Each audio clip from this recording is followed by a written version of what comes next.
So magandang araw kabola. Sa video na ito kabola, San Miguel Beermen basically ang magiging focus natin kasi they are now officially eliminated kabola. Eliminated dito nga po sa Commissioner's Cup kabola wherein sila po ang defending champion. So hindi pa nakasubscribe, pakipindot naman po yung subscription button. So dito man tayo sa comments ng mga fans. Ronald Berbusidad, pa-shout out sir, sabi niya po dito. Malyari Mascareñas, pa-shoutout naman idol, thank you so much. May pag-asa pang SMP, sabi niya, wala na po, natalo na sila. Randy Falcotilla, boss, bakit ganyan ang boses mo? Ano problema niyo po sa boses ko? Sobrang maganda ba? So, kabala, let us first talk about the game Ginebra Meralco Bolts. Kaling na Meralco, no? Kabala, no? Enjoyed yung import nila, pero muntikan pa nilang talunin po yung Ginebra. Kabala. On the other hand, Ginebra, I think they still have a shot for a top 2 and up with a twice to beat advantage po dun sa quarterfinals. They are again playing very well, entering the playoffs, Kabala. So, tignan natin. I think they are still a legit, of course, a championship contender in Ginebra. I think Meralco, I think is a serious contender dito. They really have just a very, very bad problem right now with injuries.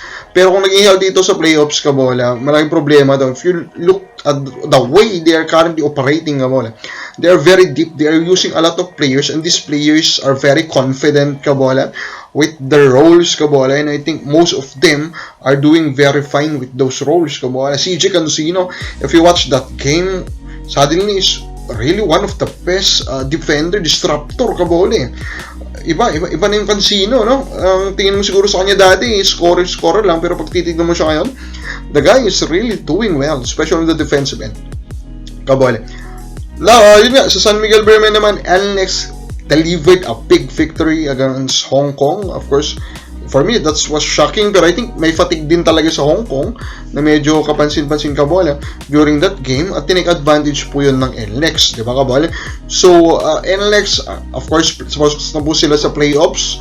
They have Bolik, and Bolik is his top state na naman, Kabola. So, they will be an interesting team, Kabola, pero malamang twice to beat disadvantage sila sa quarterfinals, Kabola, pero still, they will become a very interesting team. Kung tingnan natin kung hanggang saan po sila abot with a Bolik and with a top 3 import, Kabola.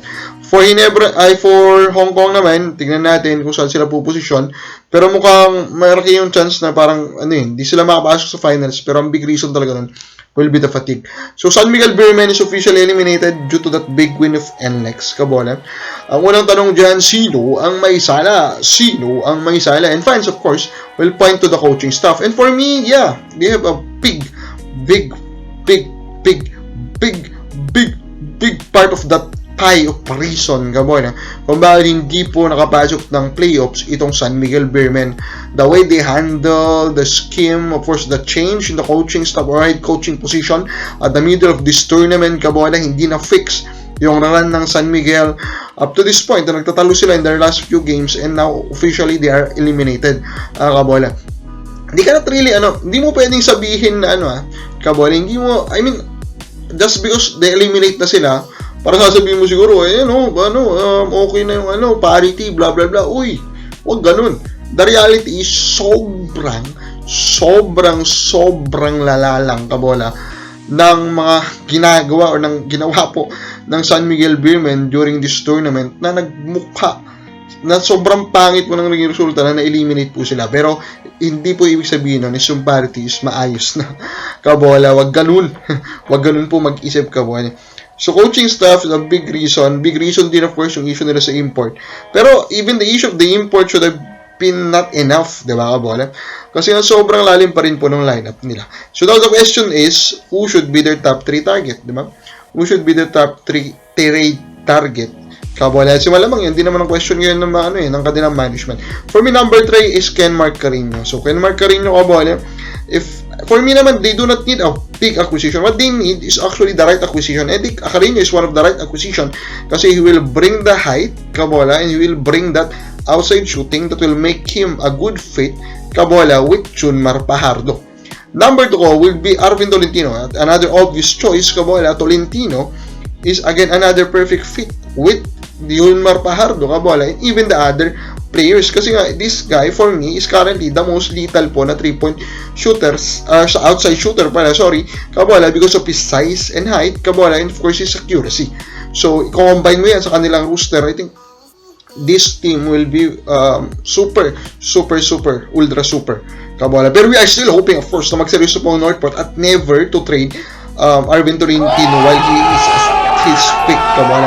And then, the number one for me, the most realistic and I think with a big impact pa rin will be si Mikey Williams, di ba? If San Miguel will stay true with their nature, kabola, that is to win games by having the better talent, kabola, edi Mikey Williams should be a real target for them again, kabola. Kasi even may CJ Perez na yan, may Chongson, kabola, they can use Chongson actually in the trade. Adding him, kabola, Mikey Williams with his outside shooting, I think they can work out a system around that. Kabola, sabihin mo, sino dapat i-target ng San Miguel? Kami lang po sa baba.